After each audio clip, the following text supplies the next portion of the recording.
জসিম, সামনে তো নির্বাচন এলো, নির্বাচনে আমার মাঠে কি অবস্থা? আলহামদুলিল্লাহ, আপনার অবস্থা তো ফাটাফাটি, সবাই গেলে আপনার নামই কয়। কি কয় আমার নামে সবাই? সবাই কয় চুরে নির্বাচন করে। কি করে? আমি আবার নির্বাচনে দাঁড়ালাম, ভোট কি পাবো? জনগণে ভোট দিব আমার? হ্যাঁ অবশ্যই, ভোট পাইতেন না মানে আমি থাকতে আপনি জীবনে পাস করতে পারবেন অসম্ভব। না মানে পাস করবেন আর কি। আমি ভরসা পাইলাম।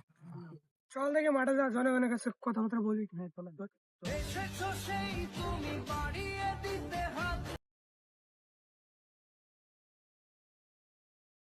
ওই তো ওই লোকটা দাঁড় কর, ওর সাথে কথা বলে দেখি কি বলে। ভাই একটু দাঁড়ান, লিডার আপনার সাথে কথা বলবো। আসসালামু আলাইকুম। বলতেছিলাম আমি তো এমপি নির্বাচনে দাঁড়িয়েছি, আবার 47 তারিখে আমার ভোট। আপনি আমার বাটি মার্কায় দাঁড়াইছি, এমপি নমিনেশন পদপ্রার্থী। আশা করি আমার ভোটটা দিবেন। ইনশাল্লাহ ভাই, মনে করেন দেশের যে পরিস্থিতি, মনে করেন চারদিকে ভাই চুরি চামারি, মানে গত পরশু আমার বাড়ি থেকে চুরি হয়ে গেছে, তো একটা সরকার দরকার, মানে যে পরিস্থিতি, সরকার একটা দরকার আছে। আপনি এগুলো নিয়ে চিন্তা করেন না, আমি থাকতে কোনো সমস্যা নাই। আর এইসব বিষয় নিয়ে ভাই আপনি চিন্তা করেন না। আগে চুরি হইতো, ভাই লিডার পাস করলে ডাকাতি হইবো। আরে বিষয়টা হয়েছে, ও যা বলতেছে না ভুল বলছে না, আমি বিষয়গুলো সবকিছু সমাধান করে দেবো, এটা না কোনো চিন্তা করো না তুমি। এলাকা যত সমস্যা থাকে সব আমি দেখবো। ভোটটা দিয়ে কিন্তু লিডার ওই যে একজন কাজ করতেছে, ওনার সাথে আমরা কথা বলি। চলো যা কথা বলি। এই যে ভাই, এই ভাই, এই এদিকে আস।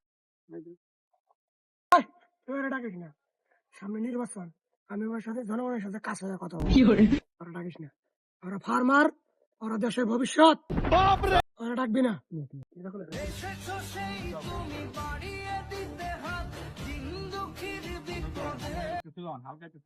আসসালামু আলাইকুম। আমি যে ড্যামরা 2 আসন থেকে দাঁড়াইছি, বুঝছেন? 47 তারিখে নির্বাচন। আপনি আমার আশা করি বাটি মার্কে ভোটটা আমারই দিবেন। ইনশাল্লাহ। আমার এলাকার যে অবস্থা, এই যে রাস্তাঘাট ভাঙ্গা ছিড়া, আমি দোয়া করি আপনি এমপি হন, হইলে আমার এলাকার এই রাস্তাঘাট গুলো একটু মেরামত করে দিন। আপনি রাস্তাঘাট হ্যাঁ রে ভাই, রাস্তাঘাট নিয়ে চিন্তা করেন, এখন তো রাস্তাঘাট আছে, লিডার পাস করলে রাস্তাঘাট বেঁচে খাই লাগবে। কি কর উল্টা পাল্টা কথা বলেন সব জায়গাতে। ভাই ওই বুঝতে পারেন ও আমার চামচাটা। ও বলতে চাইছিল যে আমি যদি পাশ করে রাস্তাঘাট উন্নত হবে, এলাকার অনেক উন্নত হবে। আমি এসব চিন্তা ভাবনা করে নাম পরে দেখতেছি বিষয়টা।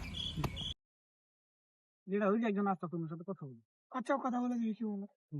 আসসালামু আলাইকুম রাহমাতুল্লাহ। ওয়ালাইকুম আসসালাম ওয়া রাহমাতুল্লাহি ওয়া আপনি তো আমার চেনেন, আমি এই এলাকার নতুন পদপ্রার্থী। 47 তারিখে ভোট, বাটি মার্কে আমার ভোটটা দিবেন।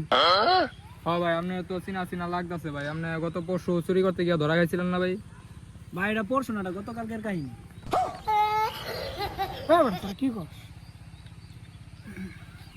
আরে ভাই ওটা অন্য কেউ ছিল, আমি তো ড্যামরা 2 আসনে পদপ্রার্থী, এমপি পদপ্রার্থী। তো আপনি অন্য কাউরে দেখছেন, আমার নাম বুঝতে পারছেন। আচ্ছা ভাই, সমস্যা নাই। আপনি যদি নির্বাচনে পাশ করতে পারেন, আমগুলো কি করবেন ভাই? আরে ভাই আপনি চিন্তা করেন না, আমি যদি নির্বাচনে পাশ করতে পারি, যারা দিন এনে দিন খায়, ওতে লাগে ভালো একটা কর্মসংস্থানের ব্যবস্থা করে দিব। আচ্ছা ভাই ঠিক আছে, যদি ভালো কিছু করেন তাহলে তো ভোট পাইবেনই। আরে ভাই এগুলা নিয়ে আপনি চিন্তা করেন না। এখন তো ভাই কামলা খাইতে পারতেছেন, লিডার পাস করলে ভিক্ষা করে খাইবে। হুমুন্দি কয় কি রে?